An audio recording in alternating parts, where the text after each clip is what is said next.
అందరికీ నమస్కారం. కే స్టేషన్ కి స్వాగతం. ఈ రోజు మనం పంచతంత్ర కథల నుంచి నిజమైన స్నేహం విలువను చెప్పే ఓ చక్కని కథని చెప్పుకుందాం. మిత్రలాభం. రండి విందాం. గోదావరి నది ఒడ్డున ఒక పెద్ద చెట్టుంది.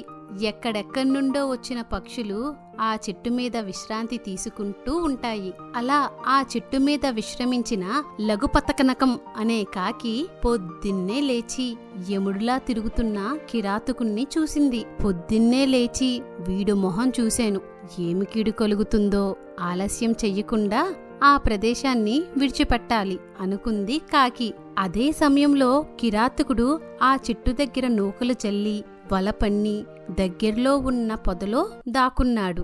అప్పుడే చిత్రగ్రీవుడనే పావురం ఆకాశంలో ఎగురుతూ నేల మీద నూకలు చూసి తోటి పావురాలతో, నిర్జనమైన ఈ అడవిలోకి నూకలు ఎలా వచ్చాయి?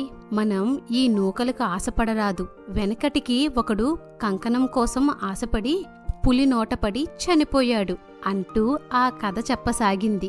ఒక చెరువులో స్నానం చేసిన ముసలిపులి గట్టున నిలబడింది. ఆ దారినే వెళ్తున్న బ్రాహ్మణునితో, బాటసారి, ఇదిగో బంగారు కంకణం, దీన్ని తీసుకో అంది. బ్రాహ్మణునికి ఆశ కలిగింది. అయినా నీవు క్రూర మృగానివి, నిన్ను ఎలా నమ్మడం అన్నాడు అనుమానంగా. అయ్యా, నేను వయసులో ఉండగా ఎన్నో ఆవులను మనుషులను తిని మహాపాపం చేశాను. తర్వాత ఒక పుణ్యాత్ముడు ఇకనైనా మంచి పనులు చేస్తే మంచిది అని బోధించాడు. అప్పట్నుండి పాపాలు చేయడం మాని మంచి పనులు చేస్తున్నాను. నీవు పేదవాడివి కాబట్టి ఈ కంకణాన్ని నీకు దానం చెయ్యాలనుకుంటున్నాను. చెరువులో స్నానం చేసి వచ్చి ఈ కంకణాన్ని తీసుకో.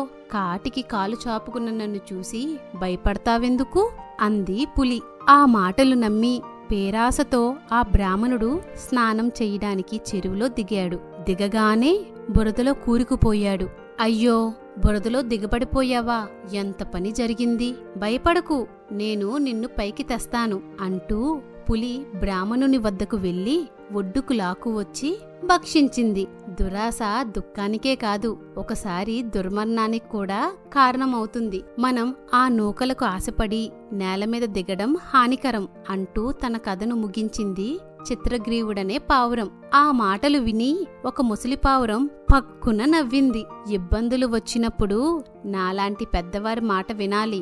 ఏవో అనుమానాలతో నోటి దగ్గర ఉన్న కూడు పోగొట్టుకోవడం వివేకమా? రండి నూకలు తిని వెళ్దాం అని ముసలి పావురం అనగానే పావురాలన్నీ నేల మీదకు వాలాయి. వెంటనే పావురాలన్నీ వలలో చిక్కుకున్నాయి. అందుకు కారణమైన ముసలి పావురాన్ని దూషించాయి. ఎవడు బుద్ధిమంతుడో వాడు పెద్ద కాదని, వయసు ముదిరినంత మాత్రాన పెద్ద కాదు. ఆపద వచ్చినప్పుడు తప్పించుకునే మార్గం చూడాలి గాని ఒకరినొకరు నిందించుకోవడం వల్ల ప్రయోజనమేమిటి? ఇప్పుడు నాకొక ఉపాయం తోస్తున్నది. మనమంతా ఒక్కసారిగా వల ఎత్తుకు ఎగిరిపోదాం. ఐకమత్యంతో ఏ పనైనా సాధించవచ్చు. గడ్డి పరకులు ఒకటై ఏనుగును బంధించడం లేదా అన్నాడు చిత్రగ్రీవుడు. చిత్రగ్రీవుడు ఆలోచన విని పావురాలన్నీ సంతోషించాయి. ఒక్కసారిగా వలతో సహా ఆకాశంలోకి లేచాయి. పొదల చాటు ఉన్న కిరాతకుడు దృశ్యం చూసి ఆశ్చర్యపోయి అవి వెళ్తున్న వైపు పరుగు తీశాడు. ఇదంతా చూసిన కాకి ఇంకేం జరుగుతుందో చూడాలని పావురాలని వెంబడించాడు. ఇలా ఎంత దూరం ఎగరాలి, బయటపడే మార్గం ఆలోచించాలి అనుకున్నాయి పావురాలు. అప్పుడు చిత్రగ్రీవుడు అడవిలో ఉన్న ఒక చెట్టును చూపి, మిత్రులారా, మనం ఇక్కడ వాలుదాం. ఆ చెట్టు కింద ఉండే హిరణ్యకుడనే ఎలుక నా స్నేహితుడు, మనకు తప్పకుండా సహాయపడతాడు అన్నాడు. కింద వాలుతున్న పావురాల గుంపును చూసి కలుగులోకి వెళ్లబోయాడు హిరణ్యకుడు. హిరణ్యక, మేము నీ స్నేహితులం. నేను నీ చిన్ననాటి స్నేహితుడైన చిత్రగ్రీవుడను. నీ సహాయం కోసం వచ్చాం అన్నాడు చిత్రగ్రీవుడు.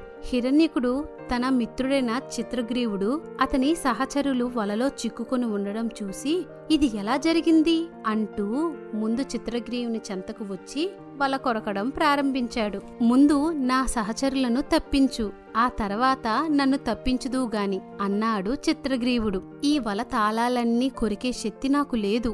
ముందు నిన్ను విడిపించి ఆ తర్వాత శక్తి ఉంటే వారిని విడిపిస్తా అన్నాడు హిరణ్యకుడు. నీ శక్తి మేరకు సహాయం చెయ్యవచ్చు, కాని ముందు వీరిని విడిపించు.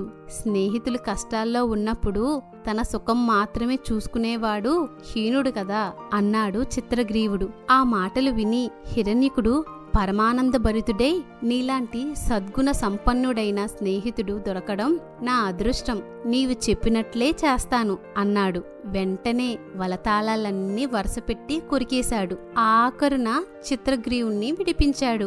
అప్పుడు పావురాలన్నీ హిరణ్యకుడు చేసిన మేలుకు ఎంతో కృతజ్ఞత ప్రకటించాయి. ఆ తర్వాత చిత్రగ్రీవుడు కృతజ్ఞతలు చెప్పి మిగతా పావురాలతో సహా తన నివాసానికి వెళ్ళిపోయాడు. కిరాతకుడు వల్లో చిక్కిన చిత్రగ్రీవుడు తదితర పావురాలను హిరణ్యకుడని ఎలుక కాపాడడం చూసిన లఘుపతకనమనే కాకి ఎంతో ఆనందించింది. హిరణ్యకుడితో స్నేహం చెయ్యాలని భావించింది. హిరణ్యకుడిని పిలిచింది. హిరణ్యకుడు తన కలుగులో నుండే ఎవరు నీవు అని ప్రశ్నించాడు. నేను లఘుపతకనమనే కాకిని, నీ స్నేహం కోరి వచ్చాను. ఆ మాటలు విని బాగు నీతో నా స్నేహం, నీవు ఎలుకల్ని ఆహారంగా తినేదానివి, నీతో స్నేహం ఆపదలకు కారణమవుతుంది. ఇలాగే పూర్వం ఒక లేడీ నక్కతో స్నేహం చేసి చాలా కష్టాలు తెచ్చుకుంది. చివరికి ఒక కాకి వల్ల ప్రాణాలతో బయటపడింది. కనుక నీతో స్నేహం చేసి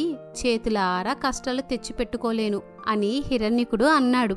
ఆ కథేమిటో నాకు చెప్పు అంది కాకి. ఆ కథేమిటో మళ్ళీ కలుసుకున్నప్పుడు మనం తెలుసుకుందాం. అదండి కథ. మీకు నచ్చితే దయచేసి లైక్ చేయండి, మీ మిత్రులతో షేర్ చేయండి. ఇంకా మన కేఎస్ స్టేషన్ కి సబ్స్క్రైబ్ అవ్వడం మర్చిపోకండి. మీ మద్దతుతోనే ఈ కథలు ఎక్కువ మంది తెలుగు ప్రేక్షకులకు చేరుకుంటాయి, అలాగే మమ్మల్ని ప్రోత్సహిస్తాయి.